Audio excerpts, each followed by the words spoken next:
Ego is the Enemy, published in 2016, is yet another fantastic book by Ryan Holiday and is a great continuation on from Ryan's another book, The Obstacle is the Way.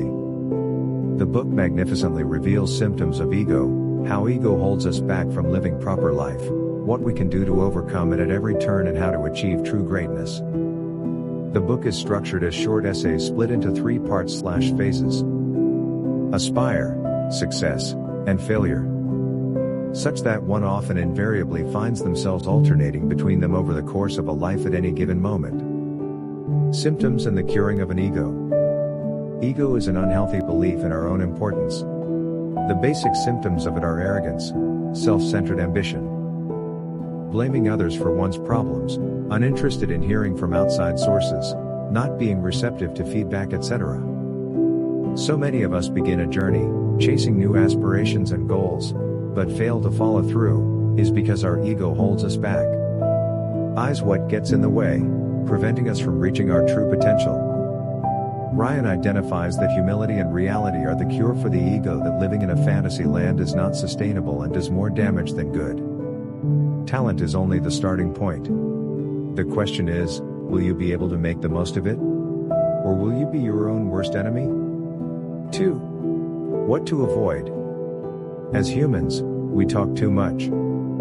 It's this constant need to talk that gets in the way of work.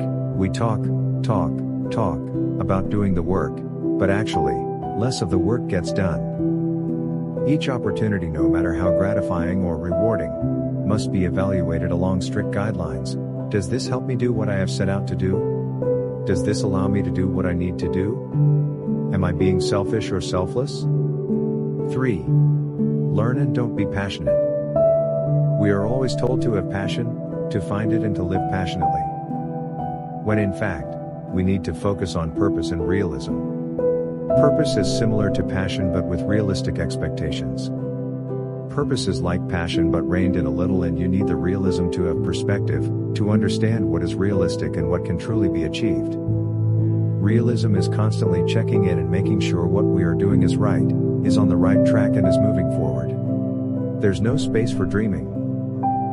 The critical work that you want to do will require your deliberation and consideration, not passion. 4.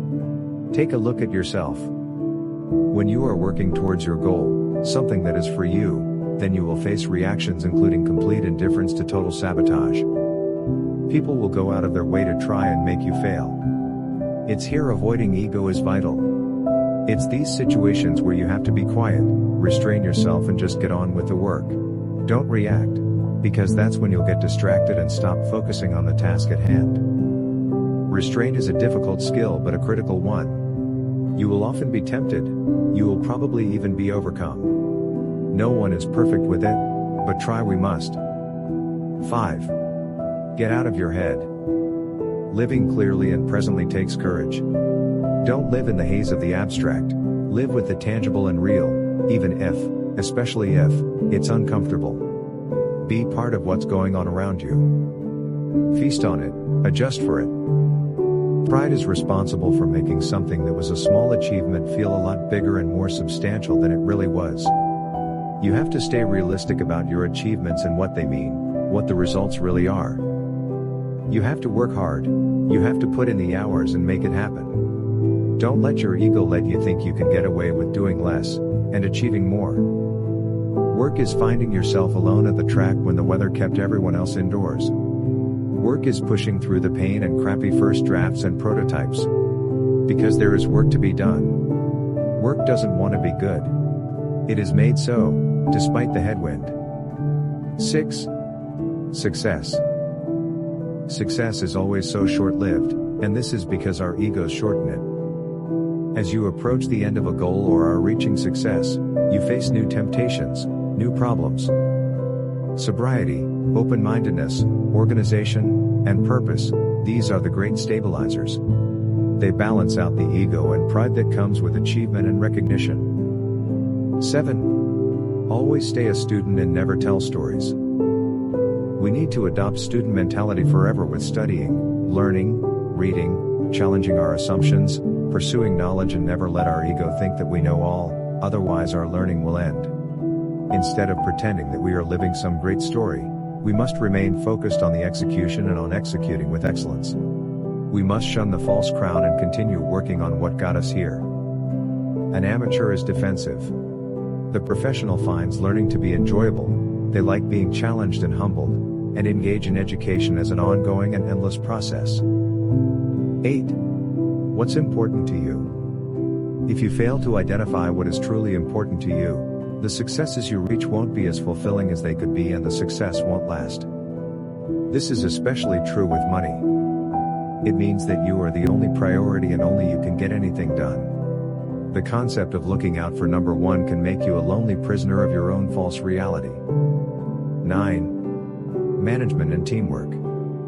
As you reach success in a venture, your life changes from working more and more to making more decisions and delegating.